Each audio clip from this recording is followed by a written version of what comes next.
Today's social media segment is brought to you by South Louisiana Bank. It's better when we bank together. Waits and Downer, attorneys at law.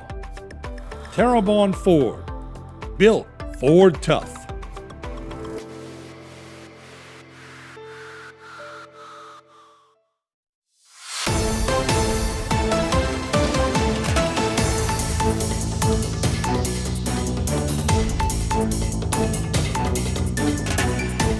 Hello again, everyone, and welcome to Bayou Time. I'm Martin False. Let's now go to the Houma Terrebonne Regional Military Museum, where our own Aaron Price was standing by to bring you the sights and sounds of the second annual Vietnam Appreciation Day.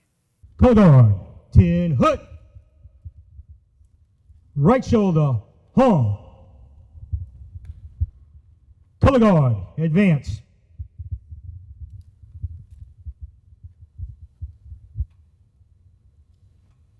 Color guard, halt. Color guard, post the colors.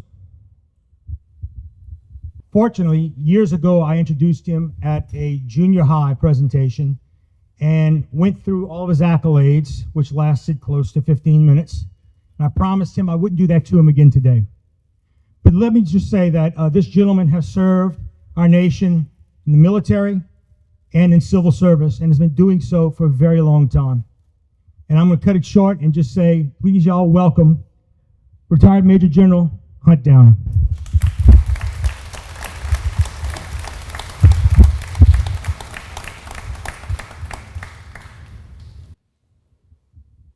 It is good to be here, and as you can tell by all the scribble scratch, we're creating the program as we go. So welcome. When Will asked me if I would come, I had a brother who served in Vietnam, so I did a little quick additional research because he used to rag me about my service, and so I just checked it out. National Vietnam Veterans Day is actually March 29th. It was a day that was selected because the 29th of March was the last day troops were withdrawn from Vietnam. And it was the day that the last POWs from Vietnam actually touched U.S. soil. So that day has been set aside. But let's walk through, since we're all here to honor our Vietnam veterans, but other veterans who served, just some statistics.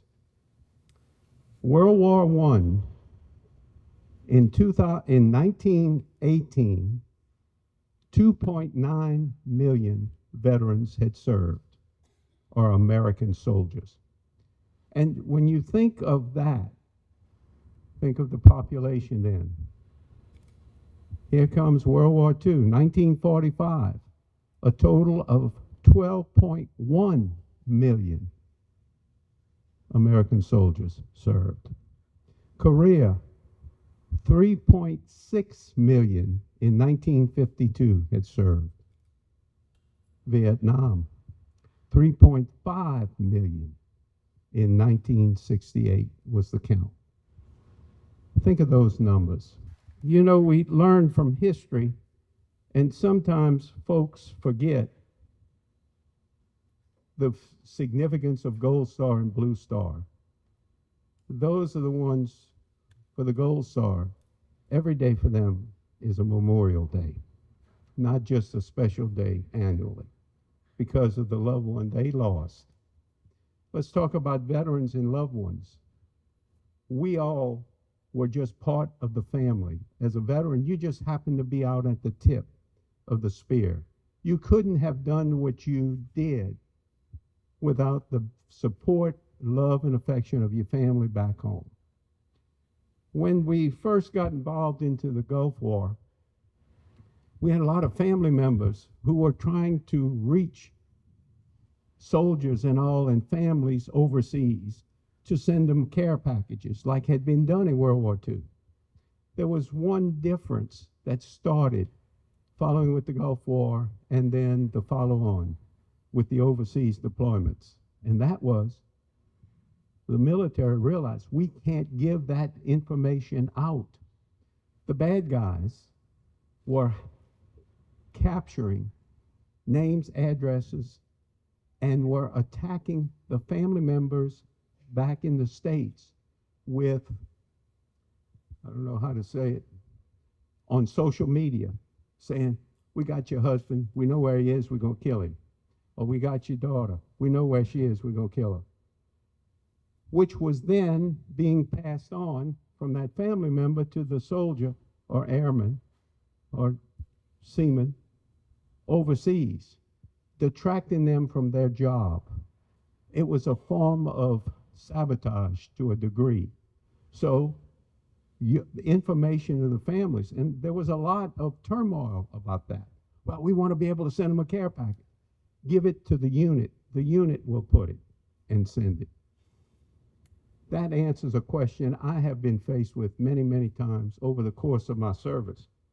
One lighthearted note, late Mr. Ron Zapp, some Zapp's potato chips, which had their manufacturing plant near Reserve, Louisiana.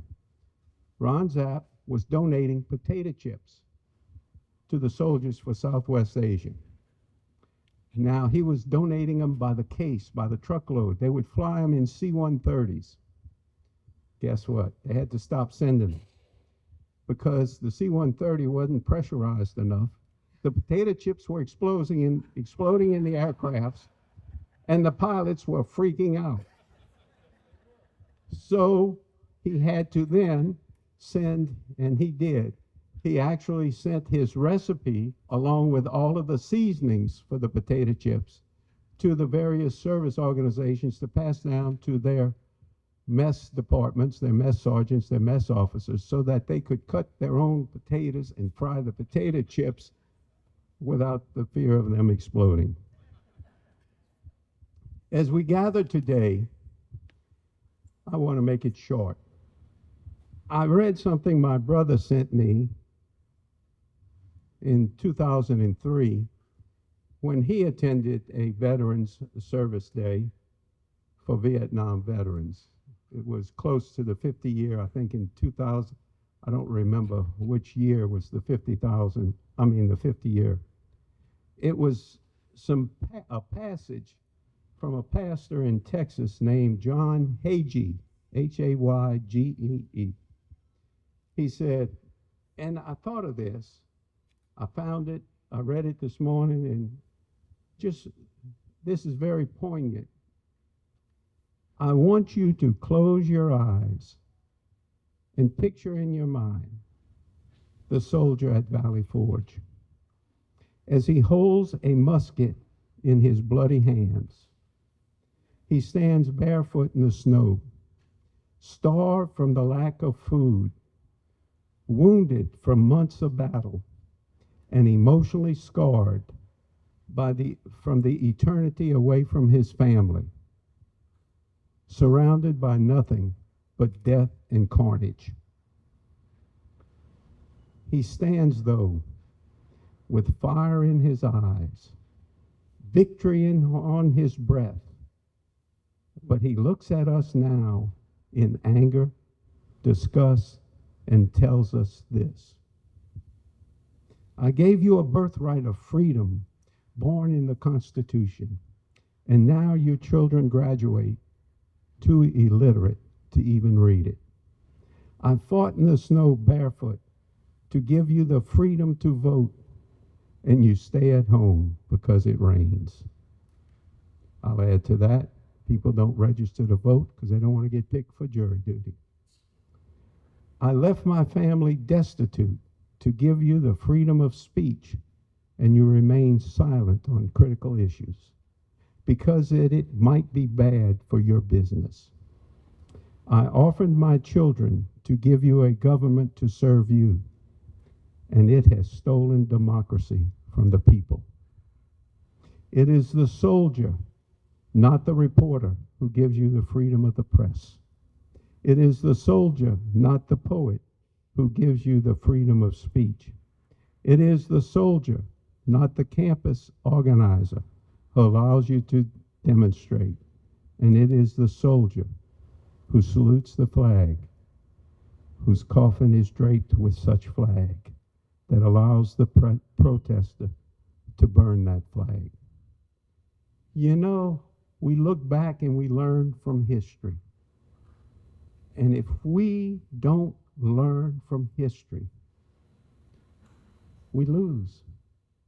We need to continue. What this is saying, if I convert it to modern terminology, we need government of the people, for the people, by the government.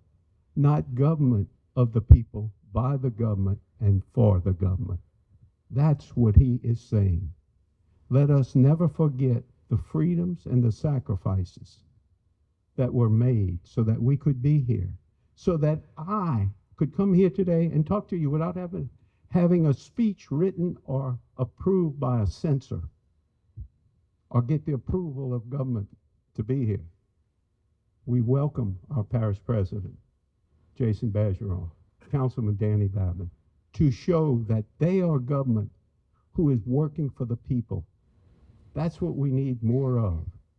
And as we leave here, let's thank and honor our Gold Star families, our Blue Star families who are going through angst as you see the world in turmoil on the media. Sacrifices being made. While that family's deployed, who's back home cutting the grass, bringing the kids to school, taking the car for an oil change? All of those things are brought together.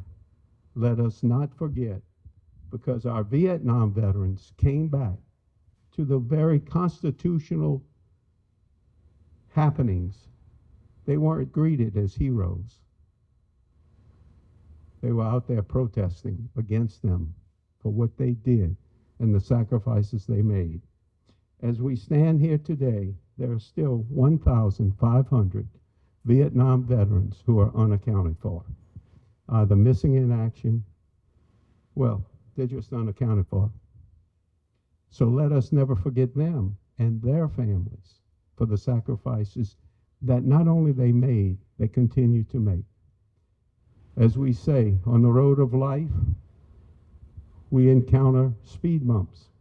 On the road of life, let us always look forward through the windshield of the car, because that's what's ahead of us. The back glass only reflects what's behind us, but it's what's behind us that lets us know and learn what's ahead of us. So as we celebrate today and recognize our veterans, let us not forget Godspeed on the road of life. Thank you all for coming. Thank you for being here. For those who were or are prisoners of war, and for those who were or are still missing in action. So this table honors them, and its representation, every item has a meaning. It's set for one, it's small, and it symbolizes the frailty of one prisoner all alone. The tablecloth is white, symbolic of the purity of their intentions to respond to their country's call to arms. It is set for one also to symbolize the fact that some are missing from our ranks. The black napkin represents the sorrow of captivity. The single red rose in the vase signifies the blood that many have shed to ensure the freedom of the United States of America. This rose also reminds us of the family and friends of our missing comrades who keep the faith, awaiting their return. The yellow ribbon on the vase represents the yellow ribbons worn on the lapels of the thousands who demand a proper accounting of our comrades who are not among us tonight. A slice of lemon on the plate reminds us of their bitter fate. The salt sprinkled on the plate reminds us of the countless fallen tears of families as they wait. The Bible represents the strength gained through faith to sustain those lost from our country founded as one nation under God. The glass is inverted because they cannot toast with us. The chair is empty because they're not here. The candle is reminiscent of the light of hope that lives in our hearts to illuminate their way home, away from their captors to the open arms of a grateful nation. So let us not forget.